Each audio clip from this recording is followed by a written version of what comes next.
अंधेर नगरी, जहां हर तरफ अंधकार और अन्याय का बोलबाला था। नगरी का नाम सुनकर ही लोग डर जाते थे। इस नगरी का राजा था चतुर सिंह, जो अपने नाम के विपरीत बिल्कुल भी चतुर नहीं था। राजा का शासन अत्यंत अनुचित था और उसके फैसले हमेशा ही अजीब और अन्यायपूर्ण होते थे। नगरी में हर चीज का भाव एक ही था, चाहे वो सब्जी हो, कपड़ा हो या फिर सोना, सब कुछ एक ही दाम में मिलता था। टके सेर भाजी, टके सेर खाजा। राजा चतुर सिंह के मंत्रियों में से एक था मंत्री धर्मदास। धर्मदास एक समझदार और न्यायप्रिय व्यक्ति था, लेकिन राजा के सामने उसकी कोई नहीं चलती थी। एक दिन धर्मदास ने सोचा कि वह इस अंधेर नगरी में न्याय और समझदारी का बीज बोएगा।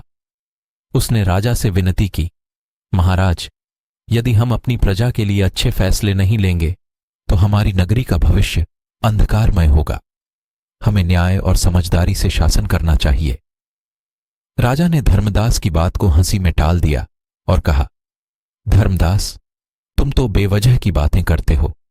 हमारी नगरी में सब कुछ ठीक चल रहा है। देखो, हर चीज का एक ही दाम है, इससे बेहतर क्या हो सकता है। धर्मदास ने हार नहीं मानी और सोचा कि वह अपनी बुद्धिमत्ता से राजा को सच्चाई का एहसास कराएगा। उसने योजना बनाई और एक दिन एक व्यापारी के रूप में राजा के दरबार में पहुंचा। व्यापारी ने राजा को बताया कि उसके पास एक जादुई घड़ी है जो भविष्य बता सकती है। राजा ने उस घड़ी को खरीदने की इच्छा जताई। व्यापारी ने कहा, महाराज, इस घड़ी का मूल्य सिर्फ 10 टके है, लेकिन इसे इस्तेमाल करने के लिए आपको सही न्याय और समझदारी का रास्ता अपनाना होगा। राजा चतुर सिंह ने सोचा कि 10 टके में भविष्य बताने वाली घड़ी एक सस्ता सौदा है। उसने घड़ी खरीद ली और उसे अपने कक्ष में रख लिया। अब जब भी राजा घड़ी को देखता, उसे नगरी के दुखी और परेशान लोगों के दृश्य दिखते। राजा को समझ में नहीं आता कि ऐसा क्यों हो रहा है।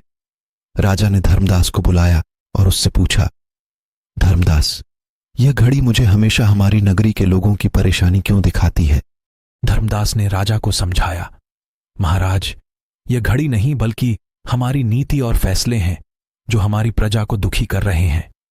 जब तक हम सही और न्यायपूर्ण तरीके से शासन नहीं करेंगे, तब तक हमारी नगरी में खुशहाली नहीं आएगी। राजा चतुर सिंह को आखिरकार सच्चाई का एहसास हुआ।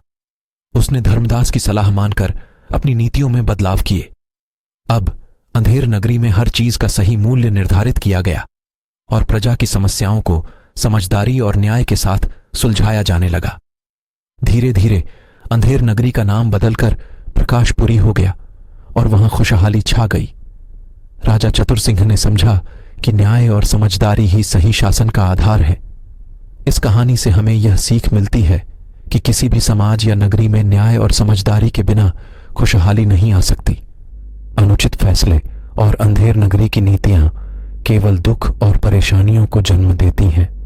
सही और न्यायपूर्ण शासन ही समाज की प्रगति और सुख का आधार है।